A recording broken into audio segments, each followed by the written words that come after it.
Assalamualaikum warahmatullahi wabarakatuh. Selamat pagi dan salam sejahtera bagi kita semua. Om Swastiastu, Nama Budaya, Salam Kebajikan. Rahayu.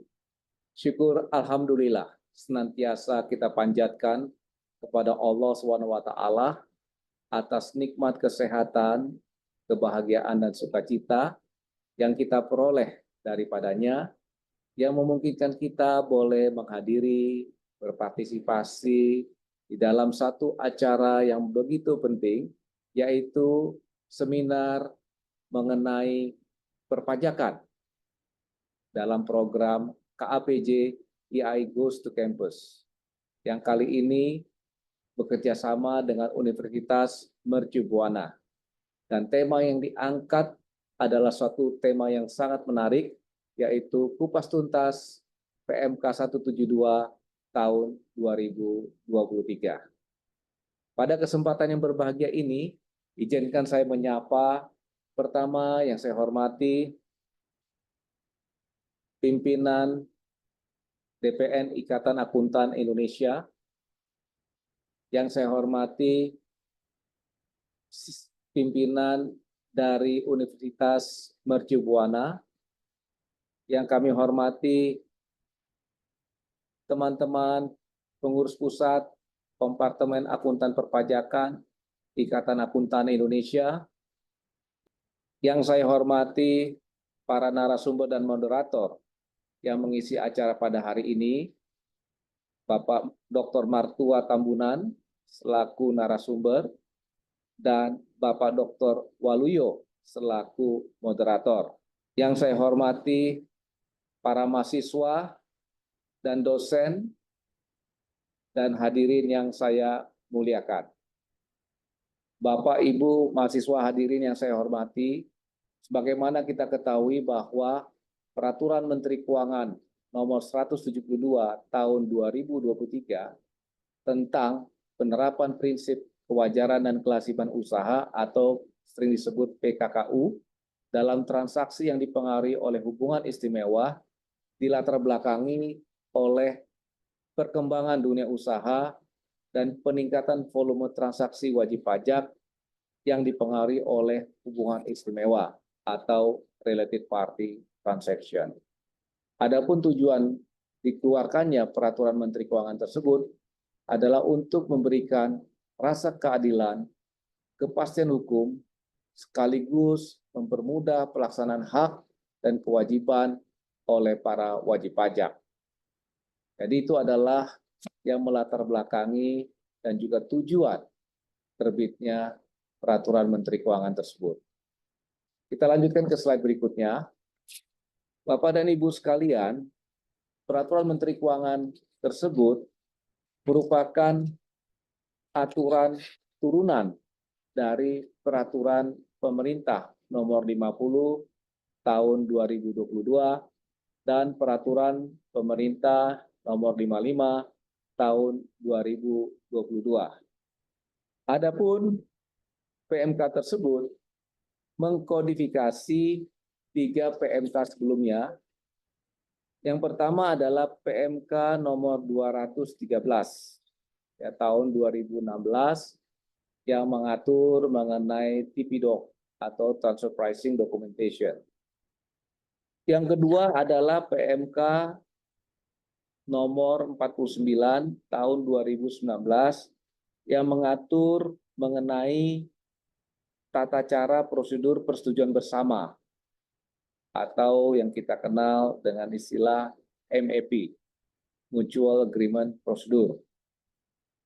Yang berikutnya adalah PMK nomor 22 tahun 2020 yang mengatur mengenai tata cara pelaksanaan kesepakatan harga transfer atau Advance Pricing Agreement yang kita sebut juga dengan sebutan APA. Jadi itu yang diatur di dalam PMK 172 tahun 2023. Kita lanjutkan ke slide berikutnya. Dalam slide ini diatur mengenai perluasan penerapan PKKU dan hubungan istimewa. Selama ini kita selalu mengkaitkan penerapan PKKU itu dalam konteks hubungan istimewa. Namun dalam peraturan Menteri Keuangan ini cakupannya diperluas. Nah, kita coba lihat pasal ayat yang terkait. Pertama, di pasal 1 angka 10 ditekankan pentingnya diterapkannya PKKU. Selanjutnya pada pasal 1 angka 7 ditekankan bahwa PKKU ini juga diterapkan terhadap transaksi antara para pihak yang tidak memiliki hubungan istimewa, tetapi salah satu dari pihak tersebut yang bertransaksi dapat menentukan lawan transaksi dan harga transaksi. Kita lanjutkan dalam pasal 2 ayat 2. Pasal ini menekankan pengertian dari hubungan istimewa atau related party transaction. Sini dijelaskan bahwa hubungan istimewa tersebut suatu keadaan ketergantungan atau keterikatan antara para pihak yang bertransaksi yang dikarenakan tiga hal ya yang sifatnya alternatif, adanya kepemilikan atau penyertaan modal sehingga salah satu pihak tergantung dengan pihak yang lain ya karena kepemilikan saham misalnya. Yang kedua, penguasaan. Ini juga dapat mengakibatkan yang satu menjadi tergantung atau terikat dengan pihak yang lain. Yang berikutnya adalah hubungan keluarga saudara atau semenda. Satu derajat ke atas atau ke bawah. Ke samping berarti semenda. Jadi ketiga syarat tersebut inilah yang mengakibatkan timbulnya transaksi hubungan istimewa. Dari penjelasan saya sebelumnya terkait dengan PKKU dan hubungan istimewa, dapat saya tambahkan bahwa penerapan PKKU ini juga berlaku untuk transaksi transfer pricing yang dilakukan antar wajib pajak dalam negeri maupun atas praktek transfer pricing yang dilakukan antar wajib pajak dalam negeri dengan wajib pajak luar negeri atau yang kita kenal dengan istilah transfer pricing cross border. Kita lanjutkan ke slide berikutnya. Slide berikutnya ini membahas masalah corresponding adjustment dalam transfer pricing domestik. Diatur dalam pasal 40 ayat 1, dalam hal terdapat penentuan harga transfer oleh Direktur Jenderal Pajak melalui pemeriksaan atau koreksi penentuan harga transfer oleh otoritas mitra persetujuan penghindaran pajak berganda atas subjek pajak luar negeri, maka wajib pajak dalam negeri yang merupakan lawan transaksi dapat melakukan penyesuaian keterkaitan. Nah, penyesuaian keterkaitan dimaksud dapat dilakukan dengan dua pendekatan. Untuk transfer pricing domestik, maka lawan transaksinya dapat melakukan pembetulan SPT tahunannya bila belum diaudit. Atau penerbitan surat ketetapan pajak kalau dia sedang diaudit. Yang terakhir adalah pembetulan surat ketetapan pajak kalau sudah selesai diaudit dan sudah diterbitkan SKP-nya, surat ketetapan pajaknya. Yang berikutnya untuk transfer pricing cross border, maka penyesuaian keterkaitan dapat dilakukan melalui prosedur persetujuan bersama atau mutual agreement prosedur. Baik, kita lanjutkan ke slide berikutnya. Kita akan membahas masalah secondary adjustment yang diatur dalam pasal 37 sampai 38. Dalam hal Direktur Jenderal Pajak menentukan kembali besarnya penghasilan atau pengurangan untuk menghitung besarnya penghasilan kena pajak secara official assessment, atau wajib pajak melaksanakan ketentuan penerapan PKKU yang dilakukan secara self-assessment, ditemukan selisih antara nilai transaksi yang dipengaruhi oleh hubungan istimewa yang tidak sesuai dengan prinsip PKKU dengan nilai transaksi yang dipengaruhi oleh hubungan istimewa yang sesuai dengan prinsip PKKU. Direktur Jenderal Pajak dapat menentukan pembagian laba secara tidak langsung kepada pihak afiliasi yang diperlakukan sebagai dividen. Ini yang kita kenal dengan constructive dividend.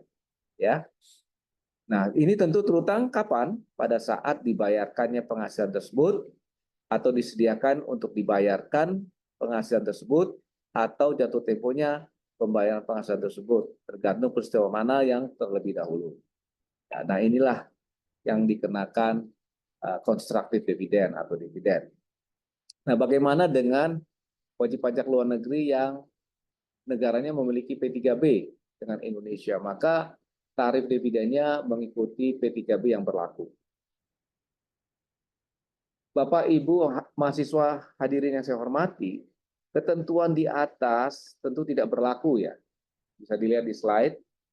Dalam hal terjadi penambahan atau pengembalian kas atau setara kas sebesar selisih sebelum terbitnya surat ketetapan pajak. Ya.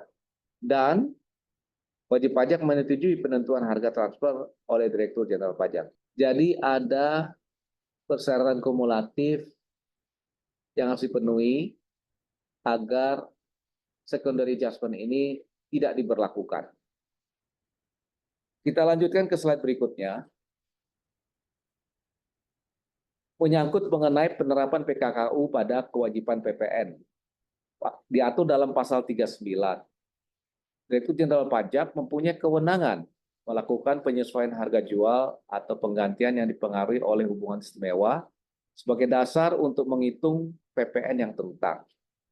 Dihitung atas dasar harga pasar wajar pada saat penyerahan barang kena pajak atau jasa kena pajak dalam hal harga jual atau penggantian tersebut lebih rendah dari harga pasar wajar. Juga dapat dilakukan dalam hal terdapat penentuan harga transfer oleh Direktur Jenderal Pajak yang dapat dialokasikan kepada setiap transaksi penyerahan barang kena pajak dan atau jasa kena pajak. Penyesuaian terhadap harga jual atau penggantian yang dipengaruhi oleh hubungan istimewa kepada pengusaha kena pajak, penjual dan atau penyedia jasa tidak mengakibatkan penyesuaian pajak masukan bagi pengusaha kena pajak, pembeli barang kena pajak atau penerima jasa kena pajak. Ya, jadi ini menyangkut mengenai penerapan PKKU pada kewajiban PPN. Kita lanjutkan ke slide berikutnya.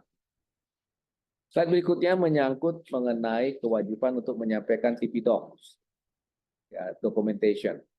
Ya, di sini diatur bahwa Direktur Jenderal Pajak berwenang ya untuk melakukan permintaan TP documentation. Ya, ada bentuknya master file, local file, country by country report atau CBCR. Ya, nah ini wajib ya dalam rangka pengawasan maupun pemeriksaan ini wajib disampaikan paling lambat 1 bulan. Ya, di luar itu maka sesuai dengan ketentuan umum yang berlaku untuk master file, local file itu paling lambat disediakan 4 bulan setelah akhir tahun pajak. Sedangkan untuk CBCR ini harus tersedia paling lama 12 bulan setelah akhir tahun pajak. Kita lanjutkan ke slide berikutnya. Ketentuan threshold mengenai CBCR ya. Pertama, bila induknya berada di Indonesia. Yang kedua, kalau induknya berada di luar negeri. Kalau induknya berada di Indonesia, syarat pertama peredaran usahanya atau turnover-nya minimal 11 triliun. Maka dia wajib CBCR. Kalau di bawah 11 triliun, tentu tidak wajib CBCR. Ya, namun dia wajib menyampaikan master file dan local file. Yang kedua, bila induknya berada di luar negeri atau berdomisili di luar negeri, maka kewajiban CBCR, ingat ya, kewajiban CBCR bagi anak perusahaan yang ada di Indonesia berlaku bila negara di mana induknya berdomisili tidak wajib menyerahkan CBCR ke Indonesia. Sebaliknya, anak perusahaan asing yang berada di Indonesia tidak wajib CBCR kalau negara di mana induknya berdomisili wajib menyerahkan mengirimkan CBCR-nya ke Indonesia. Jadi ini adalah ketentuan mengenai kewajiban CBCR. Kita lanjutkan ke slide berikutnya. Surat keputusan persetujuan bersama. Ini adalah hasil dari perundingan dalam mutual agreement prosedur. Hasil keputusan persetujuan bersama tersebut itu disampaikan kepada pemohon MEP, wajib pajak dalam negeri yang terkait dengan permintaan pelaksanaan MEP, unit kerja di lingkungan Direktorat Jenderal Pajak yang berwenang menindaklanjutinya. Ini diatur di pasal 53 ayat 1, ya. Di situ disebut bahwa surat keputusan persetujuan bersama merupakan dasar pengembalian pajak atau dasar penagihan pajak. Sedangkan di pasal 1 angka 21 disebutkan bahwa surat keputusan persetujuan bersama adalah surat keputusan yang diterbitkan untuk menindaklanjuti kesepakatan dalam persetujuan bersama. Kita lanjutkan ke slide berikutnya. Slide berikutnya ini kita bicara mengenai APA, Advanced Pricing Agreement, atau kesepakatan harga transfer. Ya. Perbedaannya dibandingkan dengan ketentuan peraturan Menteri Keuangan sebelumnya adalah adanya APA multilateral. Ya, kenapa ini APA multilateral perlu dilakukan, difasilitasi, adalah untuk merespon, mengantisipasi keberlakuan dari BEPS Action 2.0 menyangkut mengenai digital ekonomi. Kita tahu saat ini dunia internasional sedang membahas Pillar 1, ya, mengenai Unified Approach, bagaimana membagi hak pemajakan antar negara terkait dengan penghasilan timbul dari transaksi digital. Kemudian yang sudah ada keputusannya atau istilahnya konsensus global multilateral convention itu adalah Pillar 2. Ini mengenai global anti-BEPS yang sudah disepakati dan mudah-mudahan akan diimplementasikan di tahun 2025. Ya, banyak negara akan menerapkan itu termasuk mungkin Indonesia. Kita lanjutkan ke slide berikutnya. Pengurangan atau penghapusan sanksi administratif dalam hal atas periode EPA dan atau pemberlakuan mundur rollback telah disampaikan SPT PPh tahunan Badan. Dirjen Pajak belum melakukan tindakan pemeriksaan dan terdapat kekurangan pembayaran PPh yang terutang dihitung berdasarkan kesepakatan EPA. Wajib pajak harus melakukan pembetulan SPT PPh Badan sesuai dengan kesepakatan EPA paling lambat 1 bulan setelah diterbitkannya keputusan pemberlakuan EPA secara self-assessment, ya. Ini dilakukan secara self-assessment. Yang berikutnya sedang dilakukan pemeriksaan atas periode EPA atau rollback EPA. Dirjen Pajak menerbitkan SKP PPh Badan dengan memperhitungkan kesepakatan dalam EPA. Telah diterbitkan SKP atas tahun pajak dalam periode EPA, Dirjen Pajak melakukan pembetulan SKP secara jabatan sesuai dengan KUP dengan memperhitungkan kesepakatan dalam EPA. Jadi Bapak Ibu mahasiswa hadirin saya hormati, pengurangan sanksi atau penghapusan sanksi administrasi dapat dilakukan dalam berbagai kondisi atau hal. Ya, dalam hal terdapat sanksi administrasi yang timbul sebagai akibat pembetulan SPT tahunan PPh Badan, penerbitan SKP, pembetulan atas SKP, DJP dapat melakukan pengurangan atau penghapusan sanksi administratif berdasarkan permohonan wajib pajak sesuai dengan ketentuan Undang-Undang KUP. Jadi ini menyangkut mengenai pengurangan atau penghapusan sanksi administratif dalam konteks Advanced Pricing Agreement. Bapak, Ibu, mahasiswa hadirin yang saya hormati, demikian sambutan saya selaku Ketua KAPJ Ikatan Akuntan Indonesia dalam acara yang berbahagia ini. Namun sebelum saya mengakhiri sambutan, saya mengundang Bapak, Ibu, mahasiswa hadirin yang saya hormati untuk mengunjungi YouTube channel saya, Prof. John Utagaul, untuk dapat mendownload materi saya pada hari ini, maupun materi-materi perpajakan lainnya yang sekiranya dibutuhkan oleh Bapak, Ibu, mahasiswa di dalam pemahaman perpajakan yang berlaku di Indonesia saat ini. Demikian atas perhatiannya saya ucapkan terima kasih.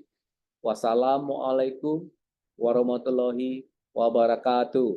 Om Santi Santi Santi Om.